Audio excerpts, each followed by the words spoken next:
Hey, everybody. First, I just wanted to wish everyone a happy new year. I'm really excited to share the writers lined up for 2024 and to travel this year together, whatever it may bring.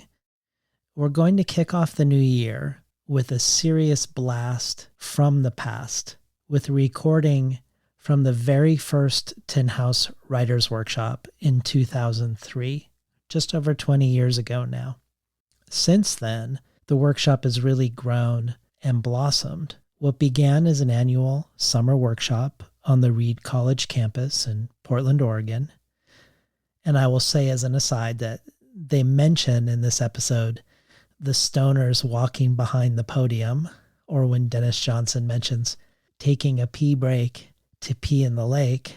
The setting of these readings is this gorgeous outdoor amphitheater surrounded by trees, looking down upon Reed Canyon and the lake.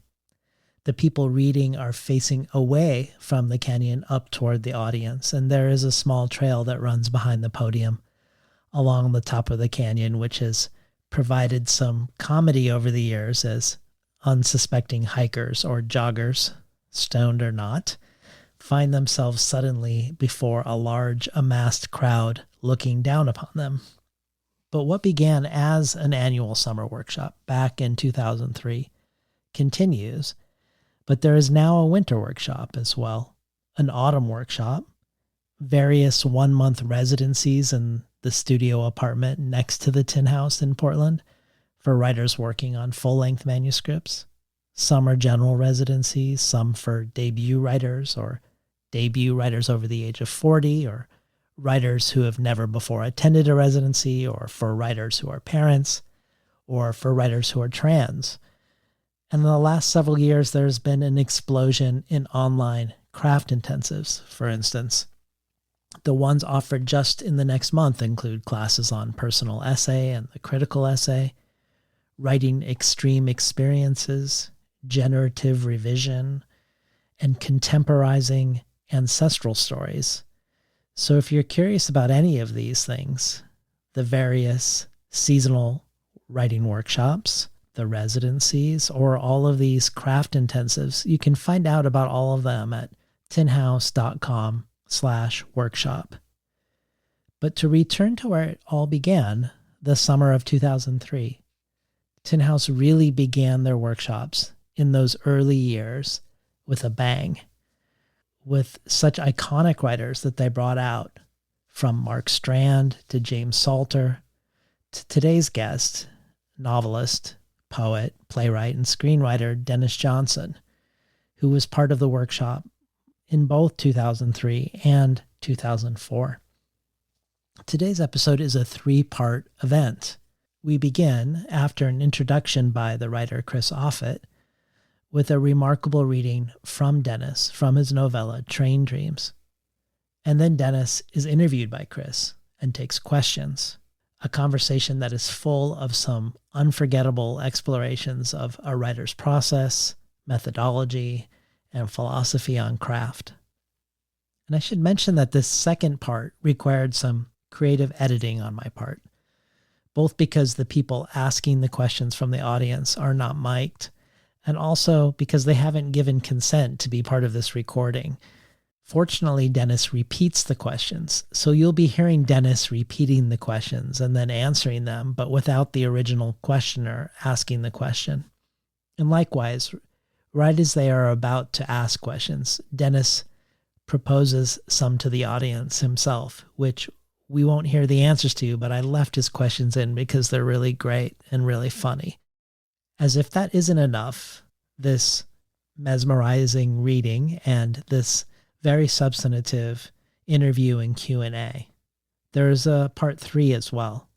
After a cigarette break, which Denis says should be 6 minutes in length, enough time to smoke one cigarette, and to honor this, I do insert a little music during that break, not 6 minutes worth, so if you actually want to smoke a cigarette at Denis's speed, you'll need to pause the recording.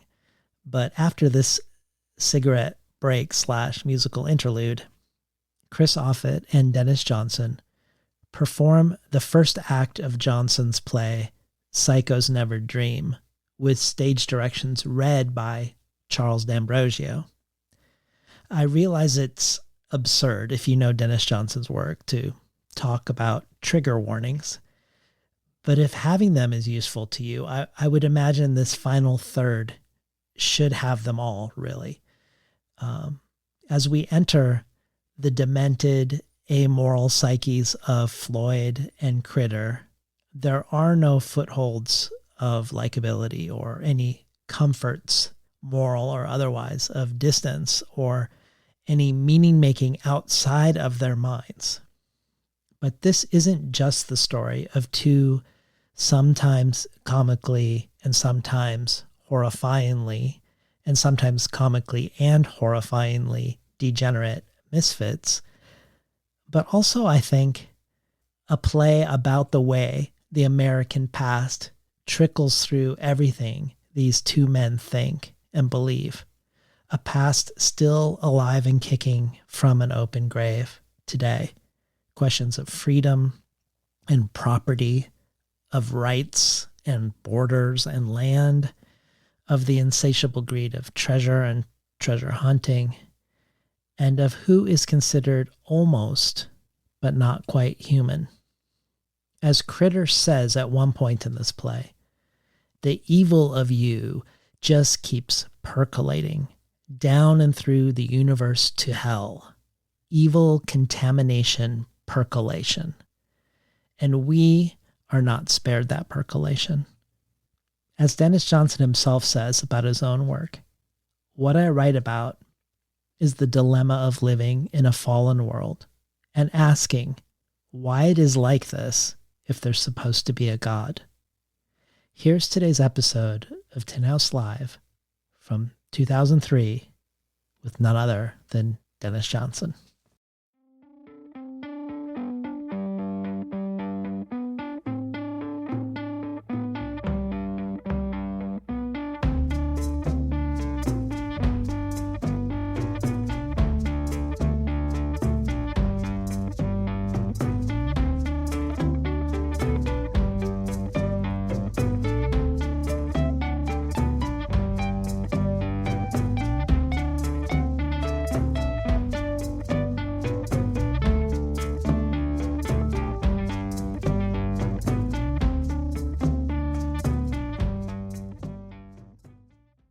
Thanks a lot for coming, everybody. Thanks, Lee, etc. Thanks, Wynn. Thanks, Reed. Thanks, the stoners who walk along behind. It's coming up.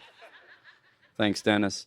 I had nothing planned to introduce Dennis simply because I think everyone here probably knows that he's one of America's greatest treasures as writers, distinguishing himself in all the forms. And after having exhausted them, he's moved on to plays. He's now the playwright in residence at two places. I met Dennis 10 years ago, and he was the first. I had never known another. I'd never met a writer till I was 30, and then they were either teachers or my fellow students in a writing program, including Charlie. So Dennis was the first sort of writer who took enough pity to befriend me at the time. And then subsequently, after I published two books, my literary status resided upon the fact that I actually knew Denis Johnson, and that's why I was invited here this week. Denis is going to read from his new novelina, another form he's working on. Thank you, Denis. Denis Johnson.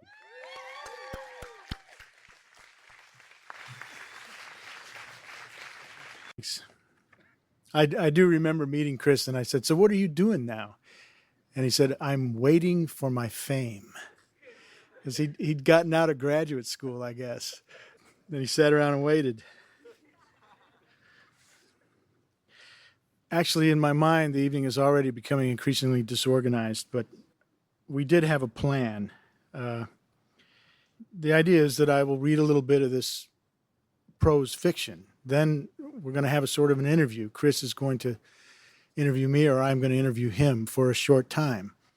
Then maybe we'll take a pee break. And you don't have to go to the bathroom because you can just go right in the pond back there.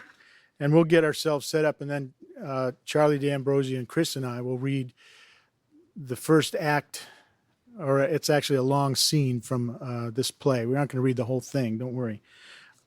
But it happens, I really didn't plan it out this way, but I realize now that the little section of the novella that I'm going to read actually takes place on exactly the same road in North Idaho that the scene from the play takes place on.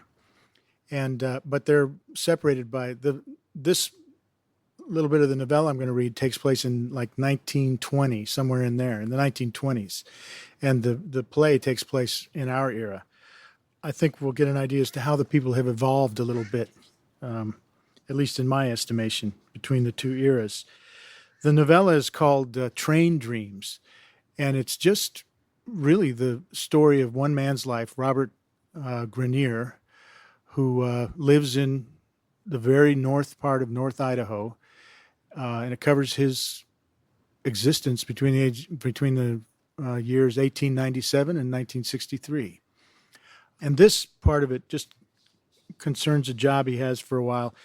As a young man, he gets married, and then he loses his wife and baby daughter in a fire in their home, which is out in the woods in North Idaho. And he kind of rattles around for a while, but then eventually gets a chance to rent a horse and a wagon on a long-term basis. And this little section of the story just concerns his occupation as a kind of a freighter. And there may be a couple of references in here to parts of the story that aren't quite clear, but I think I don't need to explain them. I think that this little section is clear enough. For the rest of the fall, and even a ways into winter, Grenier leased the pair and wagon from the Pinkhams, boarding the mares with their owners, and kept himself busy as a freighter of sorts. Most of his jobs took him east and west along Highway 2, among the small communities there that had no close access to the railways. Some of these errands took him down along the Kootenai River, and traveling beside it always brought into his mind the image of William Coswell Haley, the dying boomer. Rather than wearing away, Grenier's regret at not having helped the man. I'm aware I haven't yet decided how I pronounce this guy's name.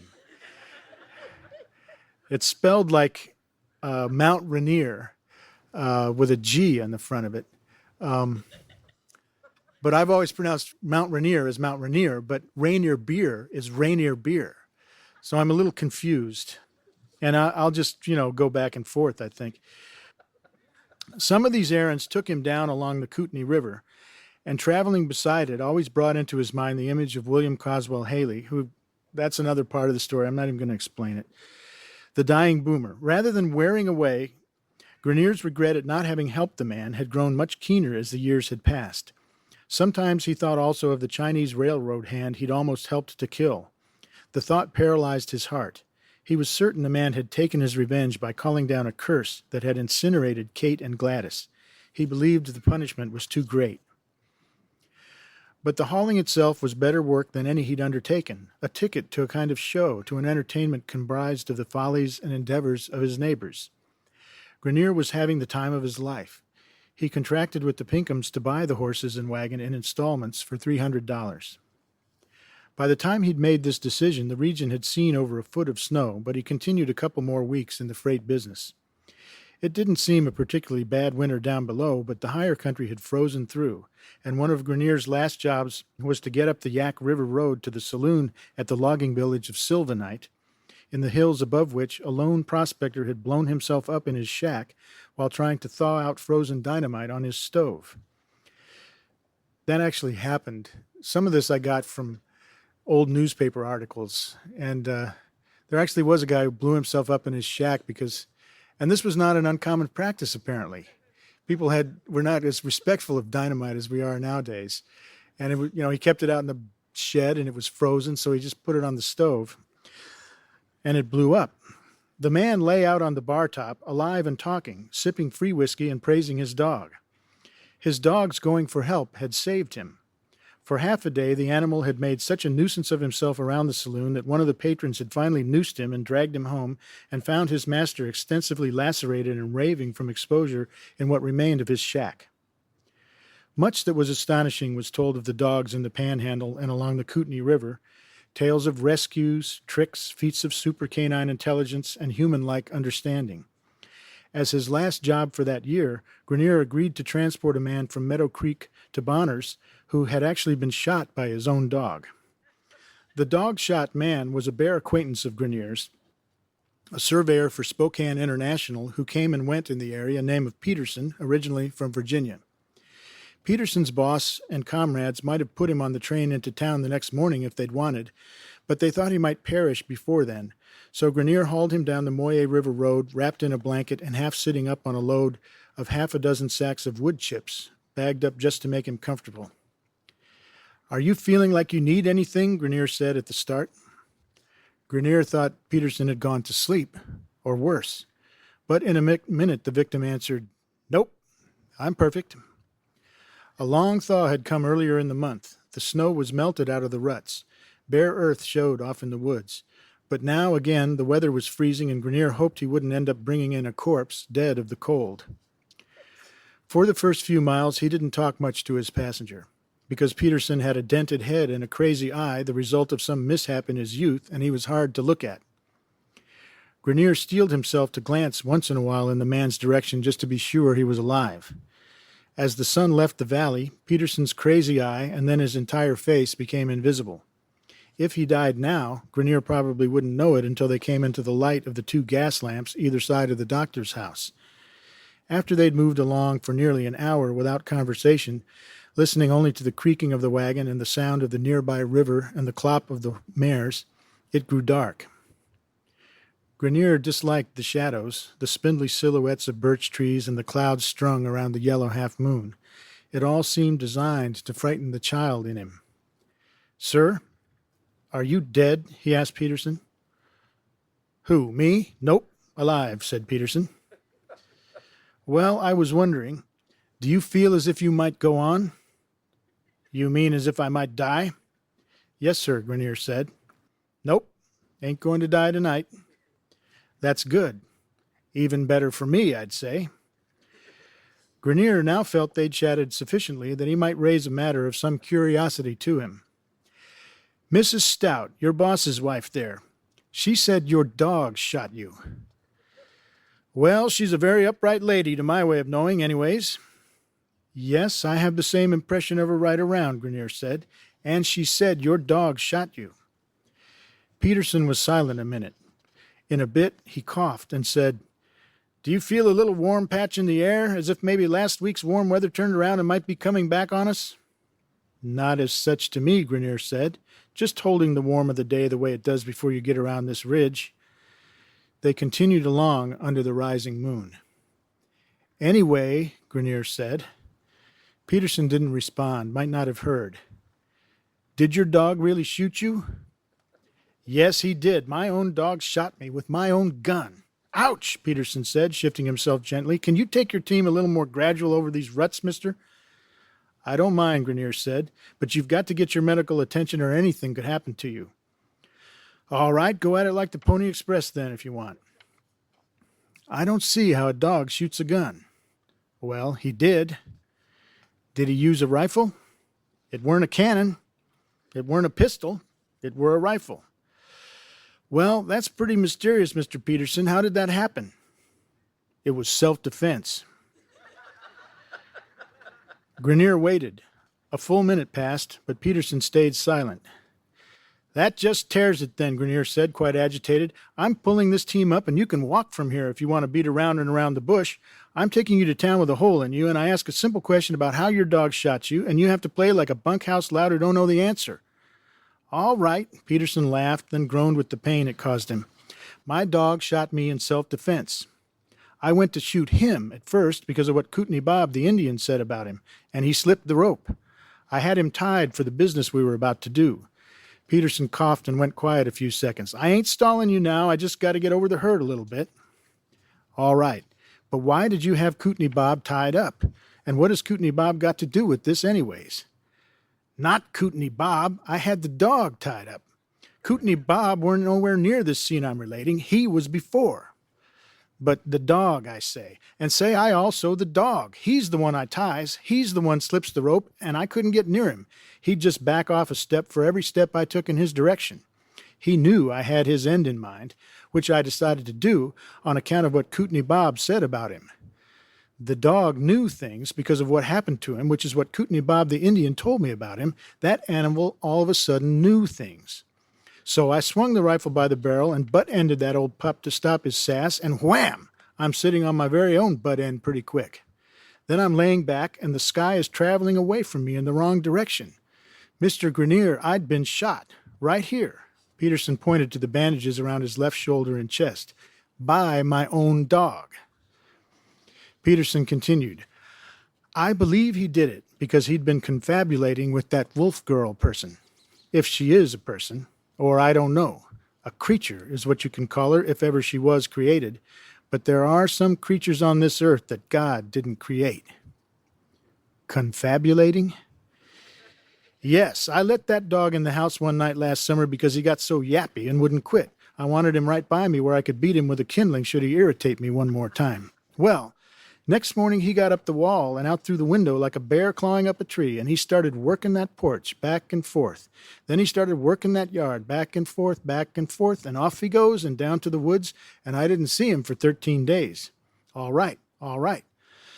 Kootenai Bob stopped by the place one day a while after that. Do you know him? His name is Bobcat such and such. Bobcat ate a mountain or one of those Rudy-Toot Indian names. He wants to beg you for a little money, wants a pinch of snuff, little drink of water, stops around twice in every season or so. Tells me, you can guess what, tells me the wolf girl has been spotted around. I showed him my dog and says, this animal was gone 13 days and come back just about wild and hardly knew me. Bob looks him in the face, getting down very close, you see, and says, I am goddamned if you hadn't better shoot this dog. I can see that girl's picture in the back of this dog's eyes. This dog has been with the wolves, Mr. Peterson. Yes, you better shoot this dog before you get a full moon again, or he'll call that wolf girl person right into your home, and you'll be meat for wolves, and your blood will be her drink like whiskey. Do you think I was scared? Well, I was. She'll be blood drunk and running along the roads talking in your own voice, Mr. Peterson, is what he says to me. In your own voice, she'll go to the window of every person you did a dirty to and tell them what you did. Well, I know about the girl. That wolf girl was first seen many years back leading a pack. Stout's cousin visiting from Seattle last Christmas saw her, and he said she had a bloody mess hanging down between her legs. A bloody mess, Grenier said, terrified in his soul. Don't ask me what it was. A bloody mess is all. But Bob the Kootenai feller said some of them want to believe it was the afterbirth of some part of a wolf child torn out of her womb. You know they believe in Christ. What? Who? The Kootenays. In Christ and angels, devils, and creatures God didn't create like half-wolves. They believe just about anything funny or witchy or religious they hear about. The Kootenays call animals to be people. Coyote person, bear person, and such a way of talking. Grenier watched the darkness on the road ahead, afraid of seeing the wolf girl. Dear God, he said, I don't know where I'll get the strength to take this road at night anymore. And what do you think? I can't sleep through the night myself, Peterson said. God'll give me strength, I guess. Peterson snorted. This wolf girl is a creature God didn't create. She was made out of wolves and a man of unnatural desires. Did you ever get with some boys and jigger yourselves a cow? What? When you was a boy, did you ever get on a stump and love a cow? They all did it over where I'm from. It's not unnatural down around that way. Now, this is curious. I was not aware of this. I just didn't remember this part about the cow. We are not actually done with this subject. We're done with it for this story, but it's going to come up later tonight. I think you should hang around. And when we read the play, we're going to return to this very subject. Are you saying you could make a baby with a cow or make a baby with a wolf? You, me, a person? Peterson's voice sounded wet from fear and passion. I'm saying it gets dark and the moon gets full and there's creatures God did not create. He made a strangling sound. God, this hole in me hurts when I cough. but I'm glad I don't have to try and sleep through the night waiting on that wolf girl and her pack to come after me. But did you do like the Indian told you? Did you shoot your dog? No, he shot me. Oh, Grenier said, mixed up and afraid he'd entirely forgotten that part of it. He continued to watch the woods on either side, but that night no spawn of unnatural unions showed herself. For a while the rumors circulated. The sheriff had examined the few witnesses claiming to have seen the creature and had determined them to be frank and sober men. By their accounts, the sheriff judged her to be a female. People feared she'd whelp more hybrid pups, more wolf people, more monsters who eventually, logically, would attract the lust of the devil himself and bring down over the region all manner of evil influence. The Kootenays, wedded as they were known to be to pagan and superstitious practice, would fall prey completely to Satan. Before the matter ended, only fire and blood would purge the valley. But these were the malicious speculations of idle minds, and when the election season came, the demons of the Silver Standard and the railroad land snatch took their attention, and the mysteries in the hills around the Moye Valley were forgotten for a while. Thanks.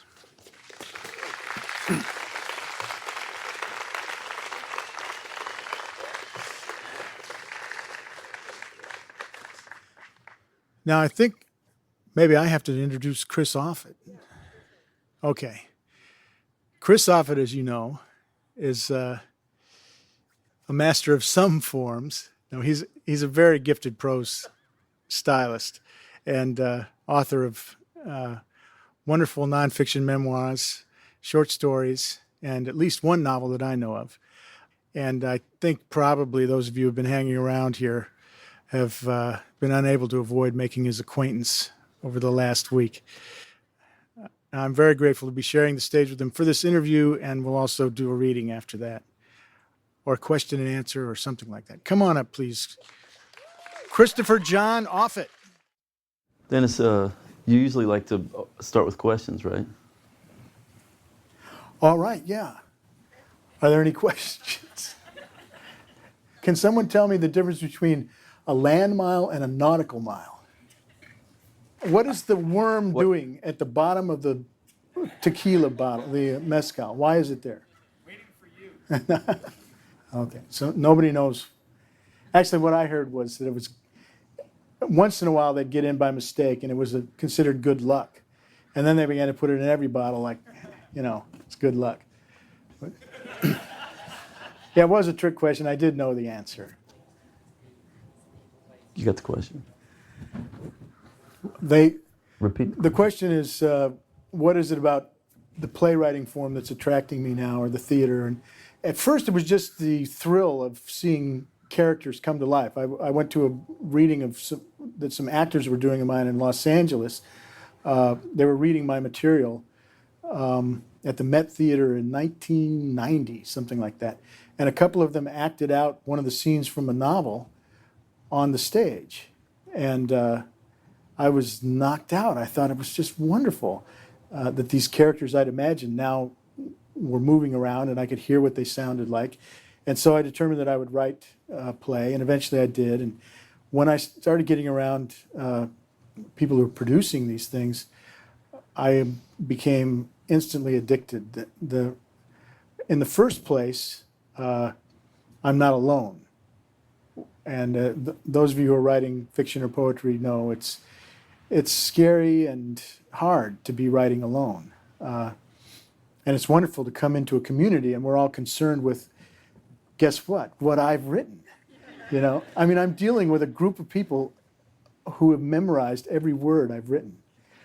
And all they want to know is, how do I want it to sound?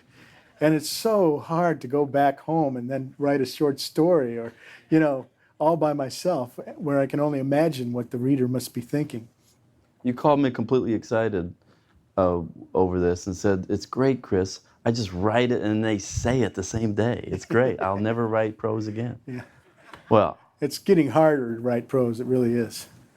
I wanted to ask a question, because writers and craft and process and all that. And a long time ago, before I started the novel, I was kind of compelled into it contractually. I went around and asked you and other people to show me what you all did to write novels, and your way was sort of by accretion, if I recall. You had files with chapters and subjects, and then you would put stuff in and type it. And are you still doing that technique? Yeah, sort of that's expansion kind of the way from it the works. inside. Yeah, exactly. I'll have just, voices and images and so on that begin. I write them on little snips of paper through the day. Next morning I get up.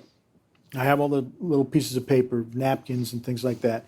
I put them in a file, whatever file they seem to go in. At the moment, I'm supposedly working on a couple of novellas and a novel and a couple of plays. And I'll just look at these things I've written and think, why did that come into my mind? It must belong in one of these places. And then I'll just put it in a file of notes about this particular thing. When the thing gets big enough that I begin to perceive a plot line or something along the lines of a plot or story is suggested, then I'll force myself to sit down and kind of outline it. Then I'll make a number of files or folders for each character maybe or each part of the plot. And then the notes will begin to go in there. And gradually these things just kind of accumulate. It's kind of like cotton candy, just keep waving the thing around and it gets bigger and bigger. And this is not the fast way to write anything. When do you type it? Well, they're kind of typed as I go along. So when you say take notes, you don't mean longhand, you mean... No, I write the notes, just little snippets in longhand, and then the rest is typed into a computer. And once in a while I have, and in fact I'm doing this now with a short story, I've taken that computer stuff and then I get a notebook and I start writing it out in longhand. Thanks. And making a handwritten version of the story, just in order to be more physically involved with the piece and to make it go a little more slowly and have it more, palpably and visibly before me while I'm working on the thing. And then it goes back into the computer. And so, the novel I'm working on now was started 20 years ago by this process. And How big's the file? It's getting really big. Is that why you added that addition to the house? Was just for the file for this novel? No, it is getting kind of big. But the quickest novel I've written was 7 or 8 years. And then this one I'm working on now, I began it before I finished my first published novel. I began the novel I'm working on now. So the method I'm describing is for people who think they're going to live a long time, and I'm really not in a hurry. But Angels, did you write Angels with the same process? Yeah, I did, and that took 12 years. Angels did? Yes, it did. I also heard a rumor, and maybe it was one of these great literary legends, that Jesus' Son, the stories were written, you wrote them on a giant piece of poster board so that you could see all of the prose at once. That sounds like a conflation of two true stories. A conflation? Yeah, conflation means two things coming together. This is how we met, Dennis. I think. Yeah, I met him at the dictionary. We were fighting over the dictionary in the library. We were looking up the dirty words. Yeah. So... Bangkok. A conflation may be a dirty word. I don't know. Assassin, my all-time favorite, I have to say. So anyhow, what were the conflation of two? The one true thing is that I at that time I had a big typewriter, and I was writing on 17 by 11 not poster board but newsprint, so that I could get a lot of words on the page before I had to change pages. This was before I had a computer, or before I was using one very, very comfortably. And so, yeah, there were like 3 of the Jesus Son stories went onto one piece of paper. And I still have it. I folded it up and I put it in my pocket. And years later, I found it. I still have it. And it's got 3 or 2.5 of them all. So that's a conflation. What's the other half? And the other half is that when I was at the Fine Arts Work Center in Provincetown, I made the acquaintance of a number of artists, and I was very impressed that when I went to their studios, I would see what they were working on in process as I entered the room. And I felt, wow, these people are naked. They can't hide what they're doing.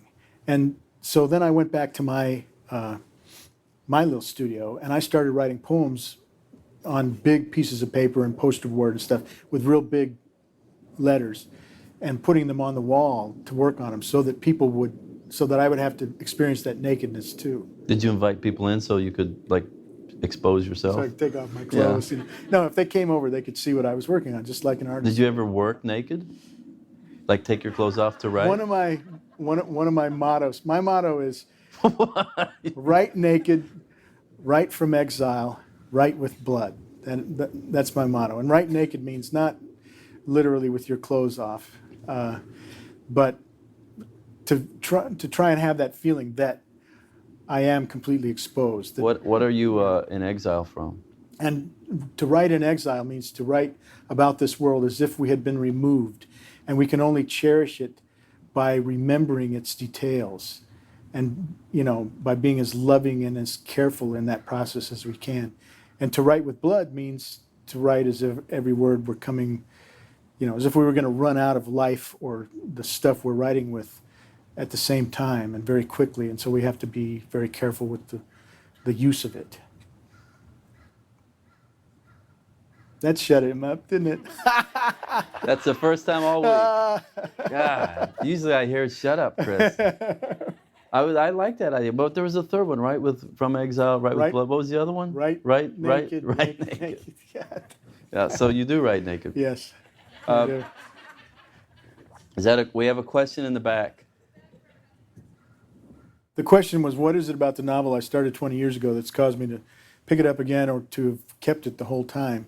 And that question is one that interests me a lot. Long ago, somebody gave me an interview printed with Marcel Duchamp. And the only thing I remember from this interview was something that impressed me a lot. He talked about the necessity of preserving the initial impulse of a work through its entire creation. And he didn't know, well, I'm just not able to remember exactly what he said about it, but it seems to me now that he didn't know what to say about that or how it might be done.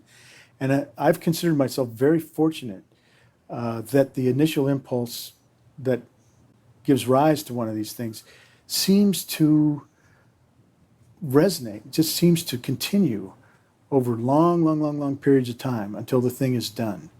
And I've noticed another curious thing, that while I'm working on something, the little experiences from my own life that I'm using, that I borrow to put in the thing, are very clear to me, and they're very vivid in my memory.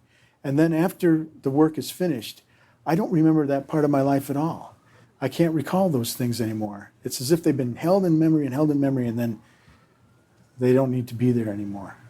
I'm actually very fascinated with the workings of my own head. This, I think, is not uncommon with writers and other people who spend long periods of time by themselves in rooms, putting the contents of their head before them. But what fascinates you the most about the workings of your own head, Dennis? Well, that's it. Why are these images there? Why do they stay?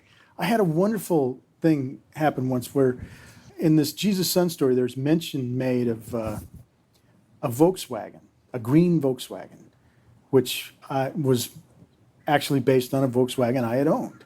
And I spent time in this Volkswagen. I owned it. I drove it. I actually painted it green myself with spray paint from the hardware store. And then years later, when people were making a film based on this book, I went out to watch what they were doing. And there, beside this farmhouse in, I believe it was New Jersey, they were setting up the shot, and I got out of this car and I walked up, and here was this green Volkswagen. It could have been exactly that Volkswagen.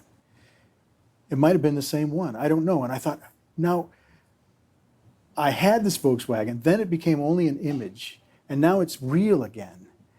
And it began to seem to me that there are images, like maybe thoughts that God is having or something, that we get to have for a while, and they change shape and they persist on their own. And it's just our privilege to sort of participate in the life of them. But they are the things that have the life, and we're only borrowing some of that life while we live and die. And well, when you're writing, that are is you really aware enough of? to say about Well, that? maybe, but it's when you write, but you're also creating life, right? Are you breathing life into these people? I mean, Yeah, does but that's that make just you metaphoric, I mean, I think, but even the people, like when I met the young actors who were playing in that film, they came out of this farmhouse and they came toward me, and I thought, God, these are just the punks I used to hang around with. Here they are again, wearing the same clothes, and they've got the same dopey expressions on their faces, only they've been practicing them. And these are actually intelligent, accomplished, talented young people, not really like the people we were. But they have, schooled themselves to be like we were. It's all very bizarre, and, probably doesn't bear too much thinking about, really. Is that the Volkswagen where the guy dies on the way to the hospital? Right? Yes. And I'd like to quote my favorite line from that book, perhaps my favorite of the many favorites. So the guy dies in the back seat, and the narrator's driving. Somebody says, he's dead. They're on the way to the hospital, and the narrator says, I'm glad he's dead. He's the one started everybody calling me fuckhead. And the very next line is, and then I passed out. Oh, then I fell asleep. I was like, whoa. I read that and thought, geez, our friendship's over. That's pretty much it. Question? Any other Anybody have a questions? question? Okay, one more question, and then we'll get on to some more fun and games. Yeah. Okay. There were two questions, and I get to choose one. What was I'll answer the other one. Yeah. Yeah, you probably can, too. What was my relation to the prison in Arizona where some of the action of the novel Angels takes place? And I was teaching on Saturdays a 2-hour creative writing course in the medium security part of that prison. So I met, naturally, a few prisoners there, and they shared their stories with me, and I was fascinated with that. A couple of them had been on death row and then had their sentences commuted to life, and then gradually worked their way into the medium security part of the population. And they shared their experiences, their death row experiences with me. One of them, Robert Smith, later wrote me a long letter. When I told him I was writing a book that had some death row stuff in it, he wrote me a long letter in which he detailed as much as he could remember about his experiences living on death row. And I had one other experience there that was very important. Part of the training of the teachers was just to go through the guard training, just the first part of it. So there were 3 or 4 days of the guards training that we teachers went through, and that involved orienting us to the prison, among other things, and that included a visit to the death house where the gas chamber was. And when we went in there, the teacher, our instructor, the head guard who was taking us through, asked us if anybody wanted to go into the gas chamber and be seated. And so I agreed to do it, and I went in, and he shut the thing, he strapped me in, closed the gas chamber, and spun the wheel to screw the door down. And so I got to have that experience, and it was very important, as you might imagine, because I could see on the straps that they were all, people had been sweating into these straps. You could see where all the sweat had soaked in. And there was the end of a stethoscope coming in that would attach to the victim's chest. And then there were rabbit ears coming out the door on the other side. Those are the two details that really kind of got to me. But anyway, I think that answers the question. And I don't know, maybe Chris can tell you why I went to North Idaho. Shall I answer it as you, or just answer it? Yeah, answer it as me. Well, when I sold Angels to the Hollywood, it was for a flat fee, and North Idaho was the only place that I could afford a house. That's true. Is that right? Yeah, that's right. Yeah, okay. Actually, I could have afforded a house anywhere. I had a check for $90,000 in my hand. I'd never had that much money before. And Then I sat down and I wrote 3 checks to people I owed money to. I had nothing left except for a couple thousand, and North Idaho was the only place where I could, do it. And that movie was never made, incidentally. The sequence of your books, didn't Resuscitation of a Hangman was the 3rd one, but it was actually the 1st, or wasn't it published? Didn't you write it prior? It was published. You know what I'm saying? Yeah. Can somebody answer this question? Well, they get started at different times and finished at different times, but they were published in the order that they were finished. But not begun. So Exactly. So do you start new novels? I mean, why would you start a new novel at this point? They take 20 years. I'm going to live a long time, man. And now I just call them novelinas. So they're not going to take that long. It's going to be Do you have other ones going? just novellas. No, not any more novels. Why novellas? Because they're shorter, and Well, I mean, I am winding down. I'm just gonna retire and write nothing but verse plays, maybe haiku. You could just. haiku plays. Yeah. Any more questions? One more question for Dennis. Yeah. The question was I did write one novel that's a post-apocalyptic kind of science fiction thing, and that came from. Well, when I was in high school, I read a lot of science fiction, and I was always interested, particularly in the post-apocalyptic stuff. And I just gradually imagined this thing without ever writing it down. I mean, that one I did start imagining when I was in high school. So a lot of it had accumulated, and I started writing it down. And yet, part of me was no longer interested in science fiction. The mythologizing of that story did interest me. The kind of primitive ritual spirituality that the characters get into. But if you've read it, anybody who's read it will notice it does have a lot of current era stuff in it. There's a whole section on Vietnam, the Vietnam War, and so on. So and it probably should have been 2 books. And in fact, the novel I'm working on now that has been going on for so long concerns some of the characters from that book in the Vietnam part. It's all mixed up. Can you discuss some of your experiences in the semiotics department of Brown? Speaking of plays, why don't let's read that play. We'll take a little break. We've been sitting around here for a long time, and I know those seats are hard. I was sitting in one this afternoon. Denis Johnson. Yeah. But come back in 6 minutes. That's how long it takes to smoke one cigarette, and then we'll read this play. And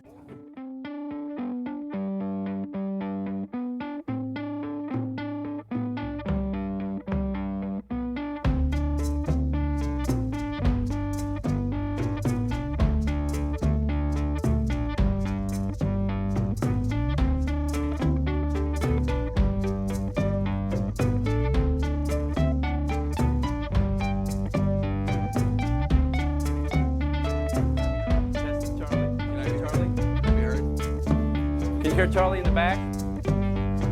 Charlie, Move closer. testing. How's that? 1, 2, 3. Better? Okay. Okay. Before we start, I'd like to thank Lee Montgomery. Lee Montgomery. Lee, Hey.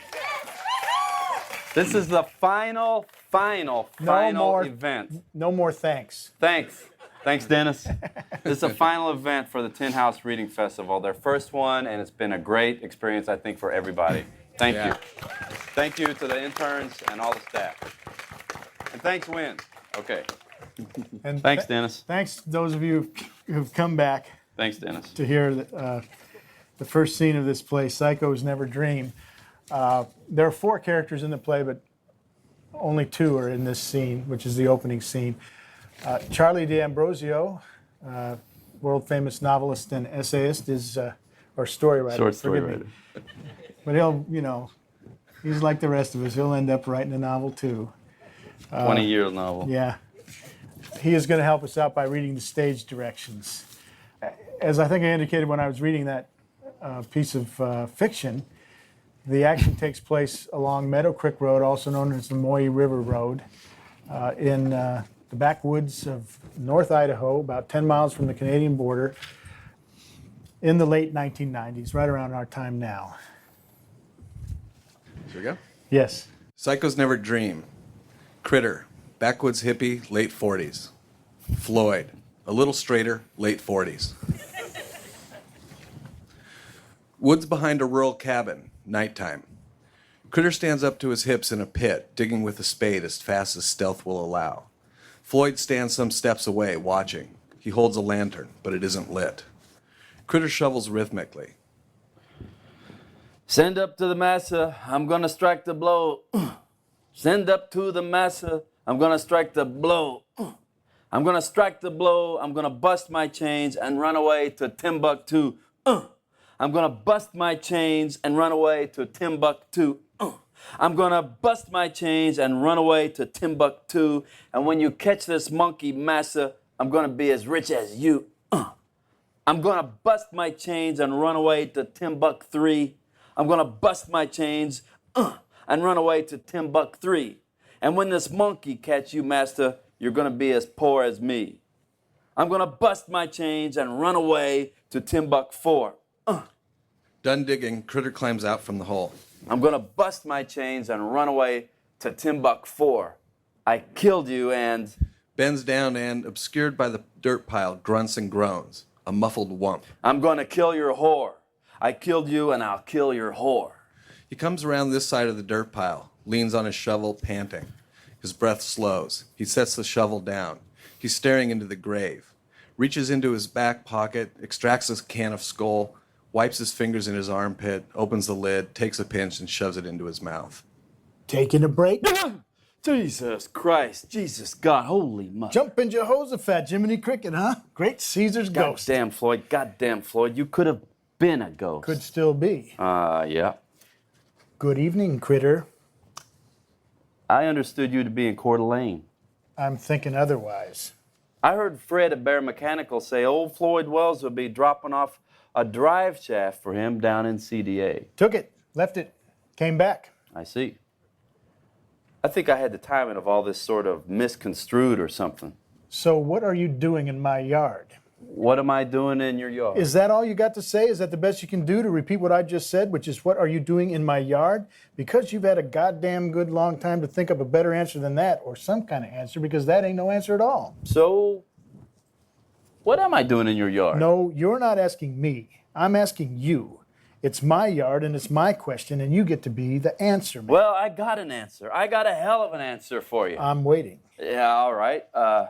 What do you think this is? That's a question. Yep, it's a question I'm asking. It's a shovel. That's right, that's right. And what do you think is done with it? Well, I wouldn't know because it ain't my shovel. No, but I bet you got one just like it. What's that supposed to mean? I remember when your wife left you, or supposedly left you, what, 7 kids? Wasn't she a mail-order bride? I mean, I'm not surprised she left you, but how did you ever get a wife in the first place? Okay, by mail order. She arrived by mail, but why did she stay so long? Oh yeah, a shovel. And what does one do with it? Does one? One does dig in the dirt. Right enough. One being you. Among others? Floyd lights the lamp. You want some light? No. Floyd leaves it dim, sets it down. I guess if you're digging in the dark, you're digging in the dark. Was there anybody actually to see her and witness her leaving you? Her and all them kids? Actually physically going away? Or were they just gone one day and we kind of take your word on this sudden departure? I can just about see a corpse in this dungeon. I'm making out the face of, who is it? Who does it look like? I can just about make out his face. Give me that lamp. You don't need a lamp. Then why am I asking for it? Critter hands him the lamp. Jesus Christ. I've dreamed and dreamed and dreamed of killing him. For years I've dreamed it every possible way. It's Ken Hubbard. Holy moly. Shooting him, stabbing him, poisoning his beer, gutting him with a chainsaw, dragging him along behind a truck, sometimes planning, sometimes just enjoying the fun of dreaming, the savage pictures of entertainment. You know what? TV isn't violent enough. You should see the rating on my mind. And what did you actually do to this poor son of a bitch? Everybody complains about TV being too violent. You know what? They should have worried about what was going on in here. Oh, hubby. You know what? I don't even own a television. He's your uncle, isn't he? He's got about 2 years on me. I will be catching up with you, though, won't I? Are you done with your shit, you son of a bitch? Or is there something else you'd like to pull? He says, come on down to the house. Nobody's home. I'm going to show you how I do it to the ladies. Nobody home, like he says. House is quiet as death on Sunday. In fact, it was Sunday. His parents were at church. I thought his parents died years ago. This was years ago, about 16, or I was 16. Okay, I get you. He opens up the living room couch and he says, come on now, hide in the fireplace. I'm hiding in there, breathing that soot till my lungs is black, and along up the drive comes this girl. He parks her on the hidey bed, and she don't even see me. He lifts her skirt and yanks her panties down and tosses them backward right in my face. I didn't like that. I wanted to leave. Why didn't you leave? I wanted to leave. Why didn't you say so? Well, I didn't know how to say. What happened? What do you suppose? You got some sex education. I heard her screaming and sighing and laughing and bawling. I watched the backs of her thighs jiggling for seemed like half an hour without taking myself one breath. Watched hubby's pimply butt gyrating till I just about puked. He was just having fun. He violated my rights. In fact, all right, I actually did puke. I gagged or made some such noise, and she stopped the proceedings and raised her head and said, who's that little boy in the fireplace? He said, where? What fireplace? She says, the fireplace, that little boy. He stared right at me and said, there's nobody there. And she said, oh. And they went back to humping like monkeys, and I puked right down my shirt. Because why? Because it happened to be a young lady I recognized from my dreams. A young lady I instantly thought a great deal of as soon as I saw her. But after I watched his runny butt bucking between her jiggly old thighs, I never had the time to talk to her. There you go, you bastard. I never told anyone. But you're telling me. Well, anything can be told here. Hey. Hey, what? Hey, he's moving. He's not moving. He moved. He didn't move. I strangled him for 5 minutes. I shot him, and I strangled him, and I cut his throat. And if you move again, I'm going to cut your head off. I'm just kidding. Whoop. I gotcha. Why didn't he kill you with his arrow? He couldn't kill nobody with his arrow. He's a championship archer. He ain't no kind of archer. He killed one elk, one single elk by pure luck back in I don't know when. Then he's never got one since. He can hit a bale of hay and that's it if the light's good and he ain't drunk. Except we put that all in the past tense because he's dead. We say he used to could because he's dead. He was a borderline retard. And so are you. Asshole says what? What? Hear the jet plane going overhead? I don't hear nothing. Stratocruiser, man. Can you just barely hear it? Way up there, man. Smaller than a star. Nights get so clear and cold here this time of year. That dirt was only frozen 2 inches down. Nice and soft under that. Funny to us, we're in the far, far away, the way up north. To the Canadians, this is the way down south. It's a geographic conundrum. What is Ken Hubbard doing in my yard? Well, hubby figured since he has been killed and is in need of a grave, and Floyd already has a pack of graves right here in this yard, hubby just figured he'd help himself to the territory. After all, when you get caught, if your graves get dug up by people looking for missing people like your wife and all those children, you'd soak up the blame. None for me. Sorry, but hey. My graves? I saw you burying your whole family out here in 2 big holes last August. Second week in August, just when you said your wife left and all. Halfway through last August, I saw you digging like China had a hold of your balls. I'm sorry, but I walk up and down this road at night, up and down. I have a terrible lot of trouble sleeping ever since the mercury. I was walking the night, I saw you digging. Of course you saw me digging. If you look at me any old time, 50% of the time when I'm not sleeping, I'm digging. You don't get the treasure until you disturb the earth. You must tickle the great mother. She'll give it up if you tickle her proper. Likely story. True story. You know I'm after the gold. Like everybody is. But have you actually ever found anything? Alaska. I met that guy from Alaska. Used to play cards with him over at the club bar in Troy. He had a mine up there in the Wrangell Mountains, southeast of Anchorage. A panning operation. Dug out $1,500 a day. set his gold on the table by the stove, walk down the river at sunset and throw in his line, have his limit in trout and grayling inside of 10 minutes. Grizzlies standing on the bank watching him. Ground no man ever set foot on, no human ever walked on that ground. Gold 6 inches under the surface, lying there trembling like a girl. I hitchhiked up there to join him. Old Clifford, totally full of shit. Told me to meet him at the Burger King in Anchorage.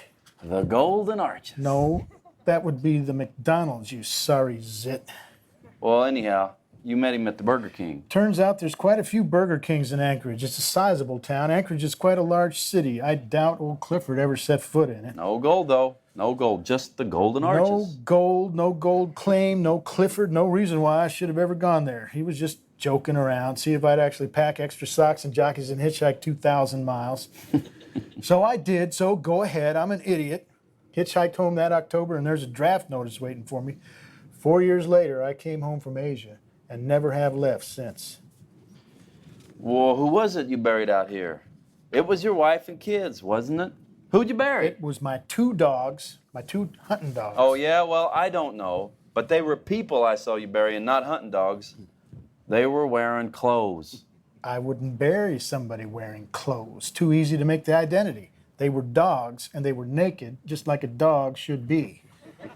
Is this another thing I misconstrued? They were dogs, and there's no crime in that, and I'm gonna turn you in.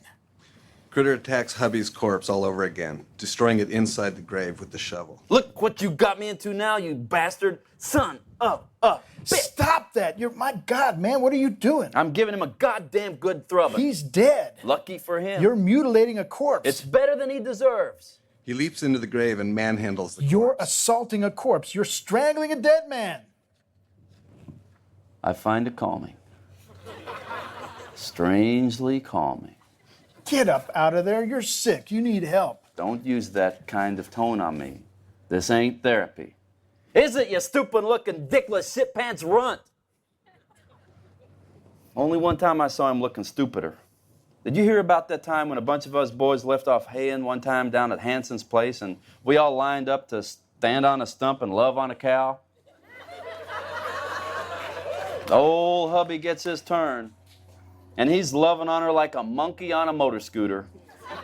I swear he found his mate for eternity. I mean to say he had a vibe working that was just about nuclear powered and then some jackhammer city. Cow is mooing and squirming. There's that plane, the Stratocruiser. And then she just shuts up, the cow does, real quiet, and squoonches down. Hanson's boy, old Nick Hanson, says, "Look out, that cow's fixing to shit on you." Hubby says, "No, she ain't. I'm just getting good to her." "Oh, yeah," we all say. "Of course you are. Please proceed."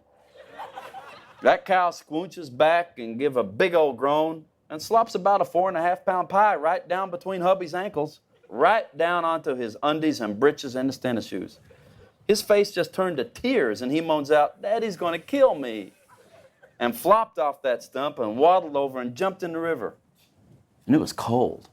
Jumped right in the cold river. Loving on a cow? You did it too? I never touched one of God's dumb creatures, not even in the hottest moment of my puberty. Britches full of cow shit. I savor the moment. Poor bastard. How could you smoke a poor bastard have that picture in his background? Come on, you must have done it. What about a sheep? You ever get a good one to one of them ewes up at Hubbard's farm? Get good? I never touched one. They were penned up pretty far from the house. Nice and private. In fact, they still are. We could go on up there right now and teach them the missionary position. I got good to just about anything that presented itself. Everything I looked at, I thought, what about that? Can I get good to that? I got good to my pillow. I got good to the toilet paper roll. I did the boogie with the mayonnaise right out of the refrigerator, cold as heck. Everything my eye fell on, I wondered, could I possibly maybe figure out a method for getting good to it?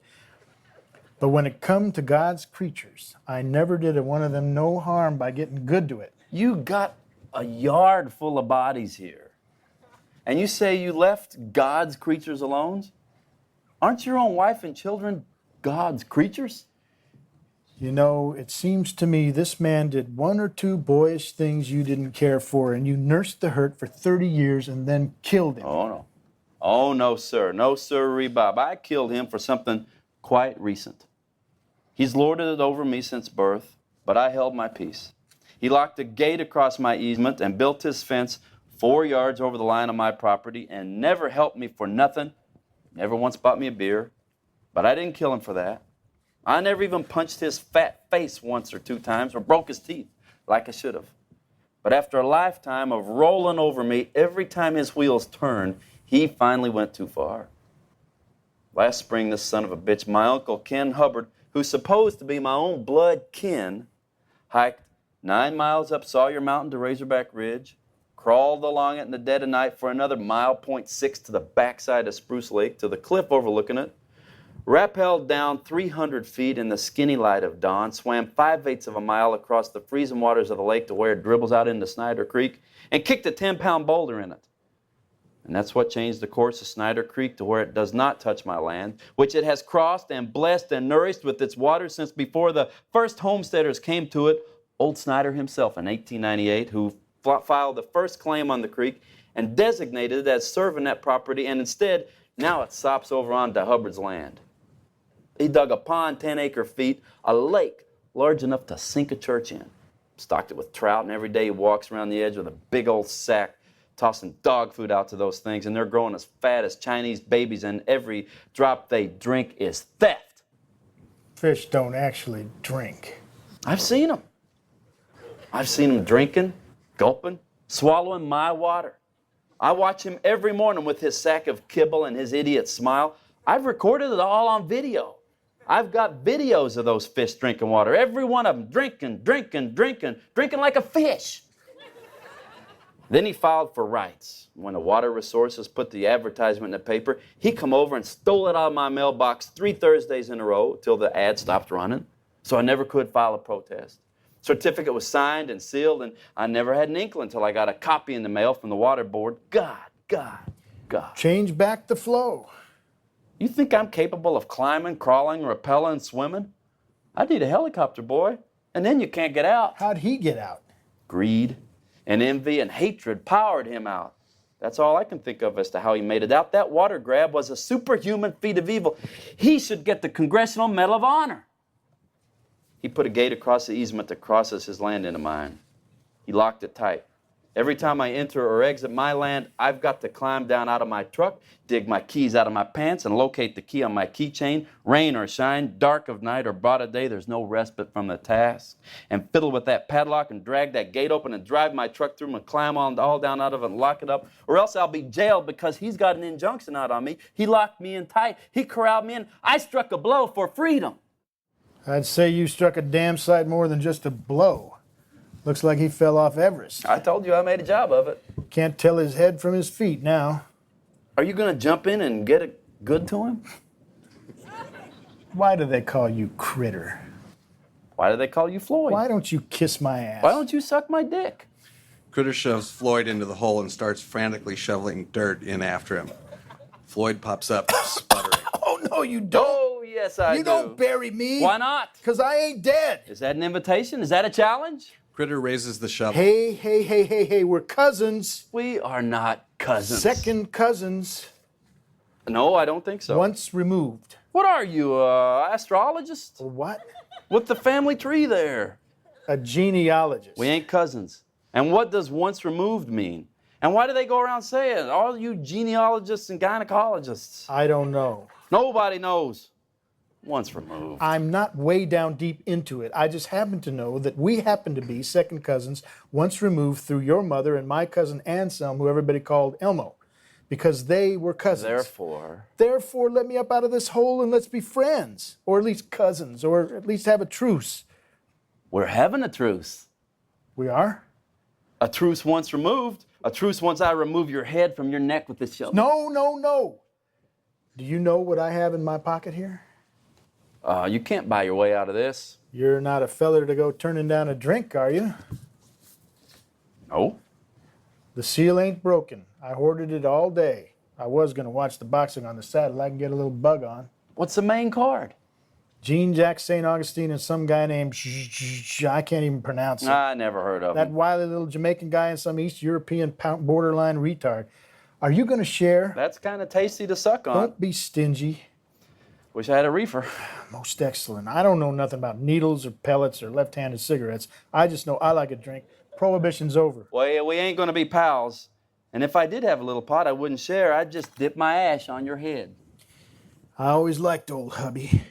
Yep. Well, that's his face you're standing on right now. Whoa. Yep. You've crunched his nose and destroyed his eyeballs and every other damn I thing. thought it was a rock. It ain't. I thought it was a big old rock. Nope. That's somebody's face. I thought his head was down the other end. This is disgusting. Let me up out of here, critter. Please, let's negotiate. It's all pointless. We'll figure a way. Once you're out of my sight, I'm in your power. You can snitch me out any time. No, it doesn't work. I'm sorry, headless. You're standing in your own grave. We've known each other a long time. We can't help running into each other, that's all. I started out on Burgundy, but soon hit the harder stuff. Everybody said they'd stand behind me when the game got rough.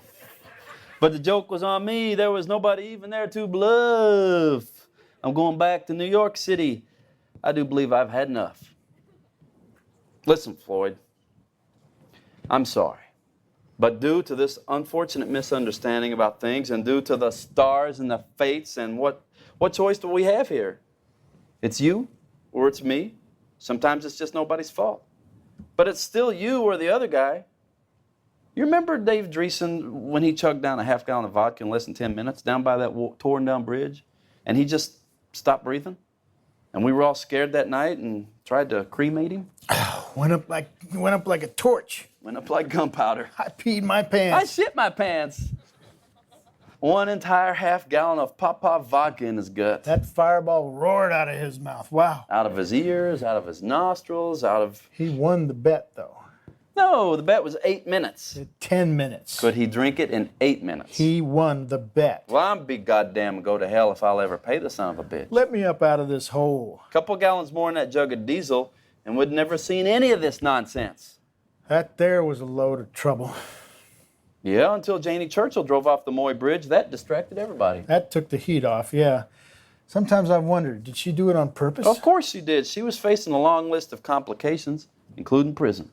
Her daddy was a terror. Till he killed himself. He was grieving for his daughter.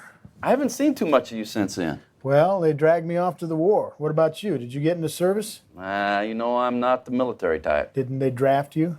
I was too short. From down here, you look tall enough to me.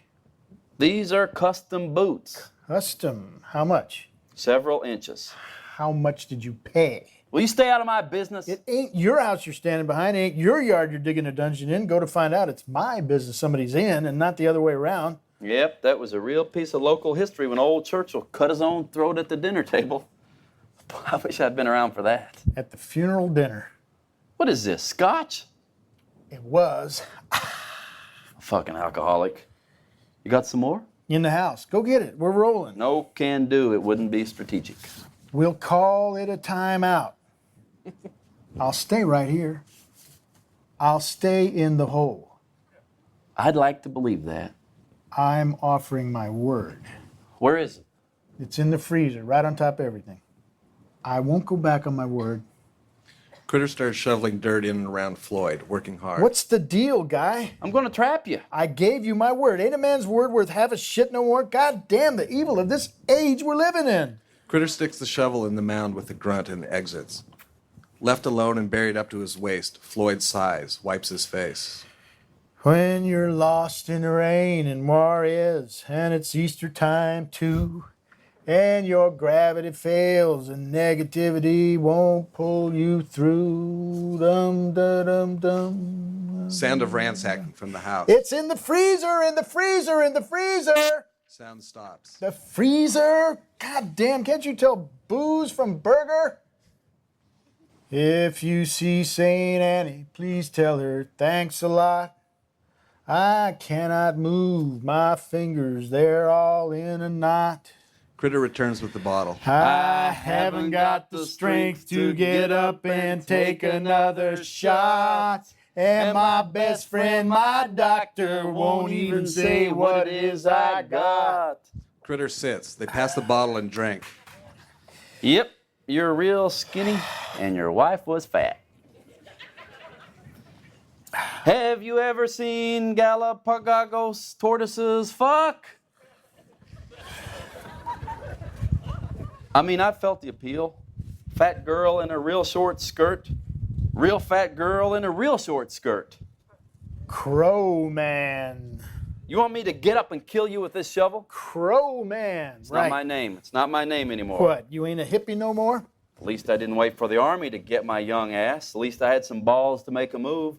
16 years old, 3 candy bars in my pocket, and my thumb in the air. Went off and turned into a hippie. I didn't go off and turn into a hippie. I went to Mexico. I went to Hollywood, to San Francisco. And come home with a band of hippies. That's right, come home leading the whole commune. I was the scout that led them here. That was back before you were Critter. No, I was Critter then. Then I adopted my pagan name. And you know, that faded. Crow Man faded. Then I was Critter again. Band of hippies don't know their own names. Took your own funny name, didn't you, Crow Man? You'll always be Ralph to me. Your commune didn't last. Rock and Cloud are Sam and Jenny again, ain't they? I believe, perhaps. I haven't been in touch. Rock works for the highway department, and his name is Sam. Cloud is the dispatcher for the sheriff, and she's Jenny again. The ground was frozen 2 inches down. I'm surprised. It was warm this afternoon. Warm tonight, too. Yeah, warm enough. But it still froze up in the ground. You picked a shady little spot is why. You're all thawed out over there by the porch. You ought to know, huh? My wife and kids are up in Saskatchewan, I think. I was a roadie for Frank Zappa. When did he ever go on the road?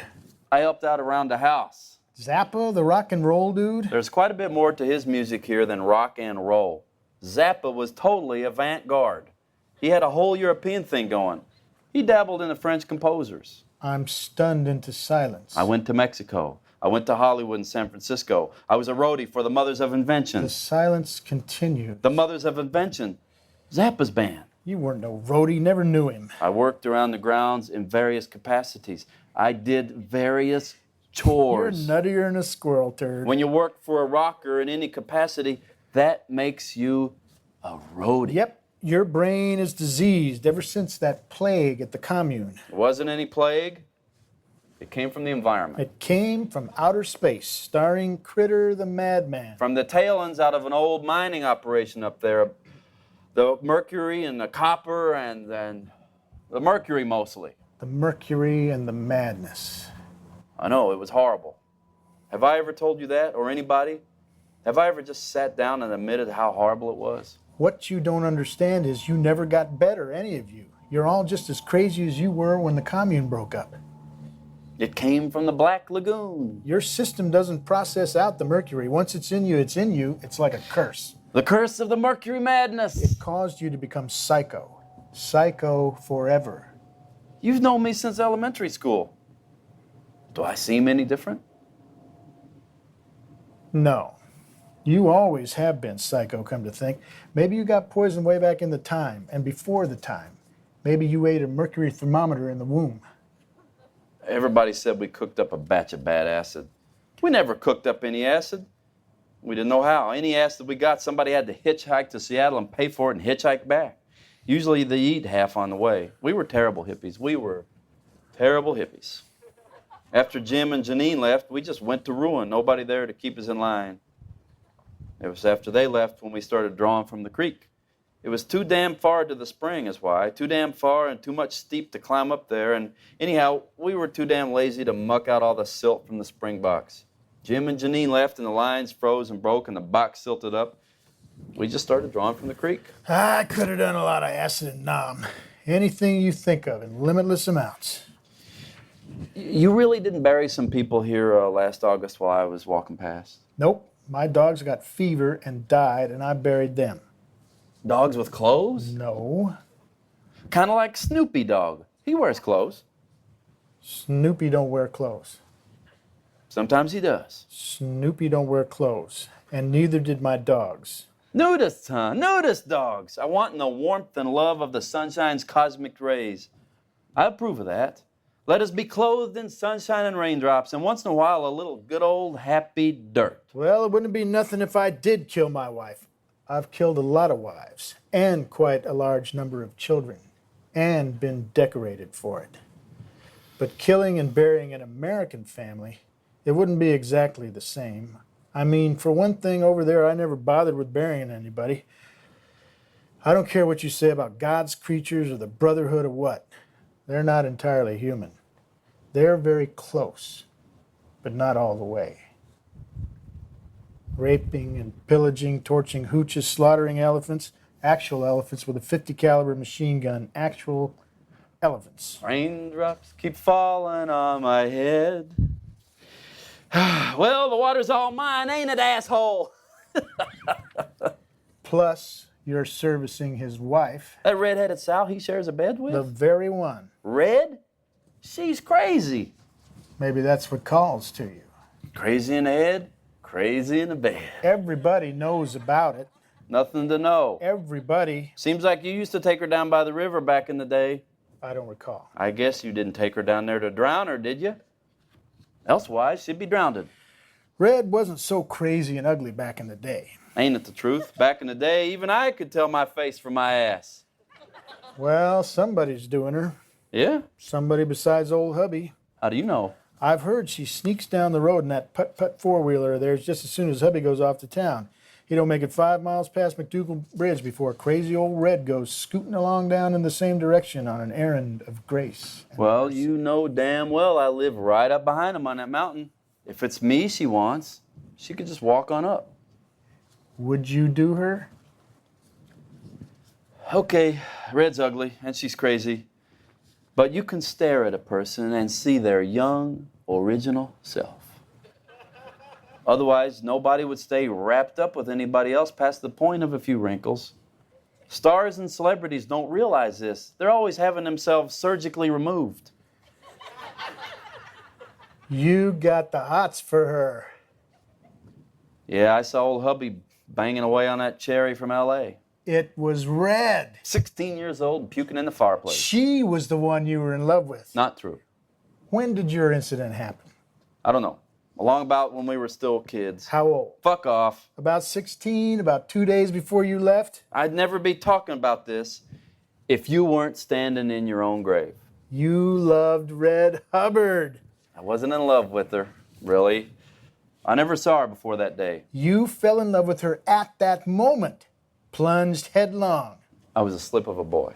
You left town. Puke on my shirt and snot on my face and my thumb in the air. What a whore of Babylon. Fucking on a Sunday. I bet she hollered. Screamed like a sow in the chute. Yeah, man, I bet she, come on, baby. Come on, baby. Rocking and rolling. Howling and writhing and slinging Do slobber. it, you old. Do it, you big. Do it, you. Come on, you. Come on, you. Come on, you big critter. You big critter. You big critter. You big critter.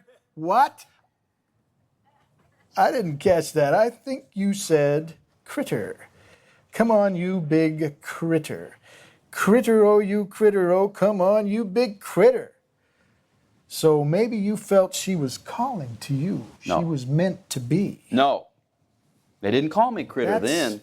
That's why you took the name. Bullshit, I took the name. That name was Give Me. The name was laid on me by Frank Zappa.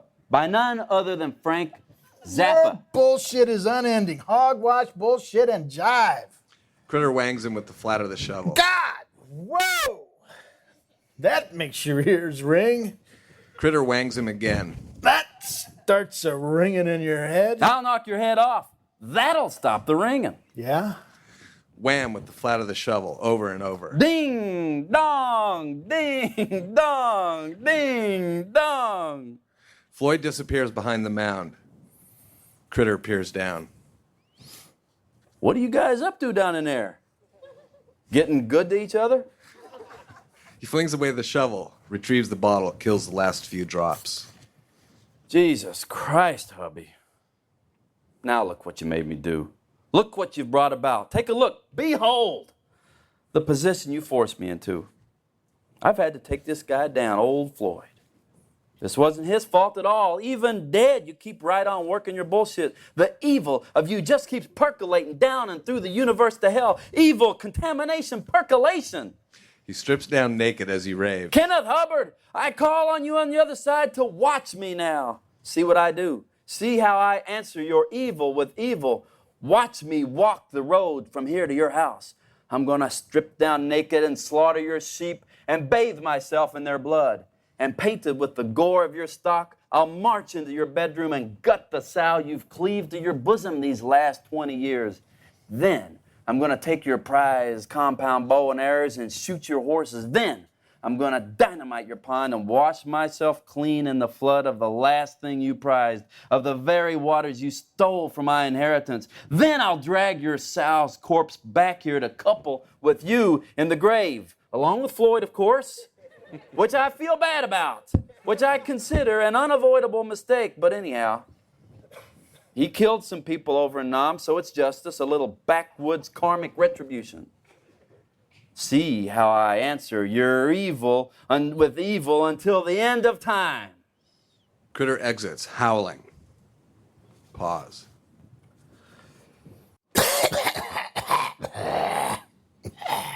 Floyd rises up. He hauls himself out of the grave, stands himself upright, reeling. I've stood on a few dead faces in my day, dead faces I made dead for the doubtful sake of someone else's chicken shit and bubblegum idea of freedom. But I just wanted freedom to hunt for gold. And I came back a prisoner of the screaming nightmares war impresses on your teenage brain. Critter, I'll make you eat your karma. You killed my jug and left me nothing to cut the dust of the grave. Blackout.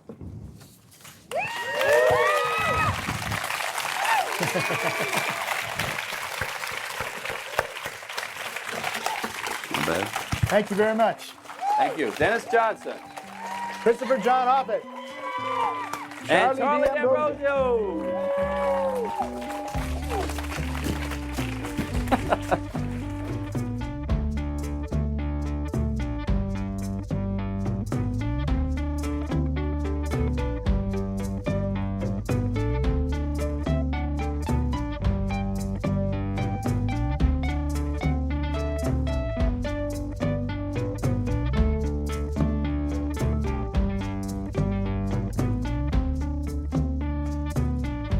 Today's program was recorded at the volunteer-powered, non-commercial, listener-sponsored, full-strength, makeshift home office of me, David Naiman. If you enjoyed today's episode, consider joining the Between the Covers community as a listener supporter. Every supporter can join our brainstorm of future guests, and every listener supporter receives the supplementary resources with each conversation of things I discovered while preparing for it, things referenced during it, and places to explore once you're done listening. Additionally, there are a variety of other potential gifts and rewards to choose from, including the bonus audio archive, which includes readings, craft talks, long-form conversations with translators, and more, or the Tin House Early Readership subscription, getting 12 books over the course of a year, months before they're available to the general public, to a bundle of books selected by me and sent to you. You can find out more at patreon.com/betweenthecovers.